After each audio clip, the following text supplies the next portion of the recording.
Hello all. இன்றைக்கி இந்த வீடியோவில் active income versus passive income பற்றி தான் பார்க்க போகிறோம். இன்கம்னாலே பேசிக்காக நம்ம எல்லோரும் இப்போ எதை நோக்கி ஓடிட்டுருக்கோம்? எவ்ரிதிங் டிபெண்ட்ஸ் ஆன் மணி, கரெக்டாக? மணி தான் மெயின். ஸோ அந்த இன்கம் மணி நமக்கு இன்கம் மூலயமா கிடைக்கும். அந்த இன்கம் 2 டைப்ஸ், அதாவது ஆக்டிவ் இன்கம்னு சொல்லுவாங்க அண்ட் ஆல்சோ பாசிவ் இன்கம்னு சொல்லுவாங்க.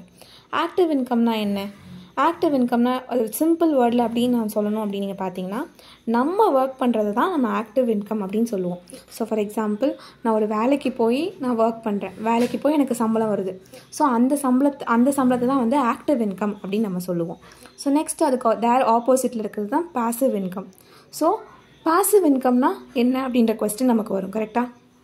பாசிவ் இன்கம்லனா அதையும் ஒரு ஷார்ட் டேர்மில் ஷார்ட் வேர்டில் நம்ம சொல்லணும்னா, நம்ம ஒர்க் பண்ண மாட்டோம், அதுக்கு ஆப்போசிட்டில் மணியே நமக்காக ஒர்க் பண்ணும். நம்ம டைம் ஸ்பெண்ட் பண்ண தேவையில்லை, நம்ம அங்கே போய் இருக்கணும்னு அவசியமே இல்லை, மணியே நமக்காக ஒர்க் பண்ணும். ஸோ ஆக்டிவ் இன்கம்னா நம்ம ஒர்க் பண்ணுவோம், பாசிவ் இன்கம்னா மணி நமக்கு ஒர்க் பண்ணும். ஸோ எக்ஸாம்பிள் அப்படின்னு நம்ம எடுத்துக்கிட்டோன்னா, ஆக்டிவ் இன்கமில் என்னென்ன எக்ஸாம்பிள் வரும்னா, நம்ம சாதாரணமாக ஒரு வேலைக்கு போய் சம்பாதிக்கிறது. ஸோ ஆக்டிவ் இன்கம் பொறுத்த வரைக்கும் நம்ம டைம் ஸ்பெண்ட் பண்ணணும், நம்ம எனர்ஜி ஸ்பெண்ட் பண்ணணும். அது மட்டும் இல்லாமல் நம்மளோட எஃபர்ட் கண்டிப்பாக இருக்கணும், எஃபர்ட் அதில் கண்டிப்பாக போடணும். இதே பாசிவ் இன்கம் அப்படின்னு நம்ம பார்த்திங்கன்னா, இதுக்கு ஆப்போசிட்டில் நம்ம டைம் ஸ்பெண்ட் பண்ண தேவையில்லை, நம்ம அங்கே நேரடியாக போய் இருக்கணும்னு அவசியம் கிடையாது. நம்ம ஒரு பெரிய இன்வெஸ்ட்மெண்ட் மட்டும் கொடுத்துட்டு அதுலேருந்து நமக்கு இன்கம் கண்டினியூஸாக வந்துகிட்டே இருக்கும். அதுக்கு ஒரு பெஸ்ட் எக்ஸாம்பிள் அப்படின்னு நம்ம சொல்கிறோன்னா, இன்வெஸ்ட் பண்ணுறது. இன்வெஸ்ட்னால் ஒரு குறிப்பிட்ட அமௌண்ட்டை நம்ம இன்வெஸ்ட் பண்ணிவிட்டு அதுலேருந்து நமக்கு கண்டினியூஸாக அதுலேருந்து இன்ட்ரெஸ்ட் கிடைச்சிட்டே இருக்கும். இது நமக்கு பார்க்க சொல்ல நம்ம ஆக்டிவ் இன்கம் பெஸ்ட்டாக இல்லை பாசிவ் இன்கம் பெஸ்ட்டாக அப்படின்ற கொஸ்டின் மார்க் நமக்கு வரும்.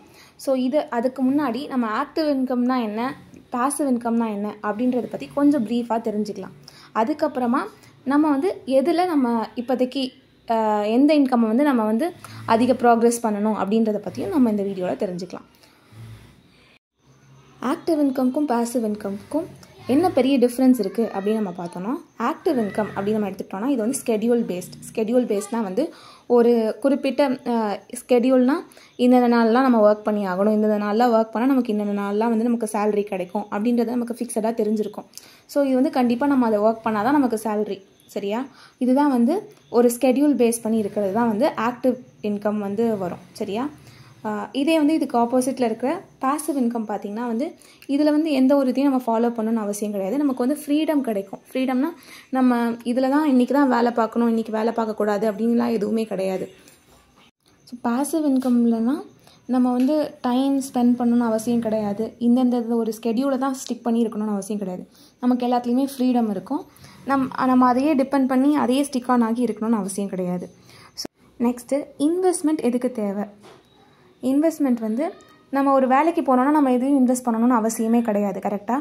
அதே நம்ம ஒரு பாசிவ் இன்கம் தேவைப்படுது, ஸோ அப்போனா ஒரு வீடு கட்டி விடுறோம் அல்லது ஒரு இடத்துல இன்வெஸ்ட் பண்ணுறோம் அப்படின்னா நமக்கு கண்டிப்பாக இன்வெஸ்ட்மெண்ட் தேவை. ஸோ ஆக்டிவ் இன்கம் அப்படின்றத பொறுத்த வரைக்கும் நமக்கு இன்வெஸ்ட்மெண்ட் தேவை இல்லை. ஆனால் பாசிவ் இன்கம் அப்படின்றத பொறுத்த வரைக்கும் கண்டிப்பாக இன்வெஸ்ட்மெண்ட் தேவை. ஸோ கண்டிப்பாக கொஞ்சம் அமௌண்ட்டை நம்ம இன்வெஸ்ட் பண்ணணும். எய்தர் லேண்ட்லேயோ அல்லது ஃபிக்ஸட் டெபாசிட்லேயோ அல்லது கோல்டுலேயோ ஏதாவது ஒன்றுத்தில் நம்ம பண்ணிட்டு இருந்தோம்னா, ஒரு வீடு ரெண்ட் வாங்குறது அந்த மாதிரி எல்லாத்துலேயுமே இருக்குது. அண்ட் ரிஸ்க் அப்படின்னு பார்த்தோன்னா ஆக்டிவ் இன்கம் பொறுத்த வரைக்கும் லோ ரிஸ்க் தான். நம்ம வேலைக்கு போனால் சேலரி, அது காசு கம்மியாகும் அதிகமாகும்லாம் சொல்லவே முடியாது. இப்போ வேலைக்கு போனால் காசு, வேலைக்கு போகலைன்னா காசு கிடையாது, அவ்வளோதான். இன்கம் கிடையாது, அவ்வளோதான். இதே அதுக்கு ஆப்போசிட்டில் இருக்கிற பாசிவ் இன்கம் பார்த்திங்கன்னா நம்ம இன்வெஸ்ட் பண்ணிவிடுவோம், ஆனால் சுச்சுவேஷன் நமக்கு ஃபேவராக இருக்காது. ஸோ சம்டைம்ஸ் ரேட் அது கம்மியாகலாம், இன்வெஸ்ட் பண்ணுறதுல நம்ம மார்க்கெட் டவுன் ஆகிறதுனால நமக்கு ரிஸ்க் ஜாஸ்தி ஆகலாம். ஸோ அதனால் ரிஸ்க் அப்படின்றது இந்த பாசிவ் இன்கம்மை டிபெண்ட் பண்ண சில நமக்கு ரிஸ்க் ஜாஸ்தியாக தான் இருக்கும், சரியா? ஆனால் ஒரு சில ஸ்டேபிளும் இருக்குது, ஸ்டேபிளானது இருக்குது. ஹோம் ரெண்ட் அதெல்லாம் இன்கம் ஸ்டேபிளாக வந்துட்டுருக்கும். அண்ட் இன்கம் அப்படின்றத பொறுத்த வரைக்கும் எதில் சாலிடாக வந்துக்கிட்டே இருக்கும் அப்படின்னு பார்க்கலாம். ஸோ ஆக்டிவ் இன்கம் பொறுத்த வரைக்கும் ஸ்டெடி இன்கம், ஒரு ஃபிக்ஸட் இன்கம் வரும், ஃபிக்ஸடான இன்கம் தான் வரும். அதே பாசிவ் இன்கம்னு பார்த்தீங்கன்னா கேஷ் ஃப்ளோ ஹையாகவும் இருக்கலாம், கேஷ் ஃப்ளோ லோவாகவும் இருக்கலாம். ஆனால் இதில் தான் நிறையாவும் கிடைக்கும். ஸோ இதில் ஃபிக்ஸட்னா இவ்வளோ தான், மாதம் உனக்கு 15,000 20,000னா அவ்வளோதான் ஃபிக்ஸடாக இருக்கும் இந்த ஆக்டிவ் இன்கமில். இதே பாசிவ் இன்கம்னா நமக்கு விலைவாசி ஏற ஏற மார்க்கெட் டவுன் அப்போ ஆக ஆக அதிகமாக வந்துட்டு இருக்கும். ரிவார்டு அப்படின்னு பார்த்தீங்கன்னா அஃப்கோர்ஸ் ஆக்டிவில் கம்மி ரிவார்டு தான். ரிவார்டுனா என்னது? கடைசியில் நமக்கு கிடைக்க போகிற அதிகமான ரிவார்ட் கிடைக்க போகிறது என்னன்னா பாசிவில் தான். ஆக்டிவில் கம்மியாக தான் கிடைக்கும். ஃபார் எக்ஸாம்பிள், எவ்வளவோ பணக்காரங்க இருக்காங்க. எல்லா பணக்காரங்களும் தினமும் போய் வேலை செஞ்சு தான் அவ்வளோ சொத்து சேர்க்குறாங்களா? நோ, கிடையாது. அவங்க அஃப்கோர்ஸ் வேலை செய்வாங்க. பட் ஆனால் அவங்களோட வெல்த், அவங்களோட அசர்ட்லாம் எப்படி அதிகமாகுதுன்னு பார்த்தீங்கன்னா வந்து அவங்க ஃபுல்லாக வந்து அவங்களோட இன்கம்லாம் வந்து நிறைய பேசிவ் இன்கமாக தான் இருக்கும். எல்லையாவது பெருசாக இன்வெஸ்ட் பண்ணியிருப்பாங்க, அதுலேருந்து அவங்களுக்கு வரும். ஸோ அதனால தான் அவங்களோட அசட் வந்து அதிகமாகுது. சரியா? ஸோ அதனால் பேசிவ் தான் அதிகம் எப்போவுமே. ஸோ நம்ம எப்படி சூஸ் பண்ணணும் அப்படின்னு பார்த்தீங்கன்னா, பேஸ்ட் ஆன் ஏஜ். நமக்கு சின்ன வயசாக இருக்குது, பிலோ 30 இருக்குது, அப்போல்லாம் வந்து நமக்கு இன்வெஸ்ட் பண்ணுறதுக்குன்னு காசு இருக்காது. ஸோ அப்போ நம்மளால் பேசிவ் இன்கம் எதிர்பார்க்க முடியாது. ஸோ ஆக்டிவ் இன்கமாக இப்போ அதிகப்படுத்திக்கணும். ஸோ அதிகப்படுத்தி அதுலேருந்து சேவ் பண்ணி நம்ம நிறைய இன்வெஸ்ட் பண்ணோன்னா ஆஃப்டர் 60 வந்து நம்மளால் ஆக்டிவ் இன்கம் வந்து எக்ஸ்பெக்ட் பண்ண முடியாது. நம்மக்கிட்ட எனர்ஜி இருக்காது. ஸோ அந்த டைமில் நம்ம பேசிவ் இன்கம்மை வந்து நம்ம நிறையா எதிர்பார்க்கலாம். சரியா? உங்களோட ஏஜை பொறுத்து நம்ம ஆக்டிவில் டிபெண்ட் பண்ணுறதா இல்லை பேசிவ் இன்கமில் டிபெண்ட் பண்ணுறதா அப்படின்றத நம்ம டிசைட் பண்ணிக்கலாம். ஸோ ஏர்லி ஸ்டேஜில் நீங்கள் இருக்கச்சில நீங்கள் கண்டிப்பாக உழைச்சி நம்ம சேவ் பண்ணணும்.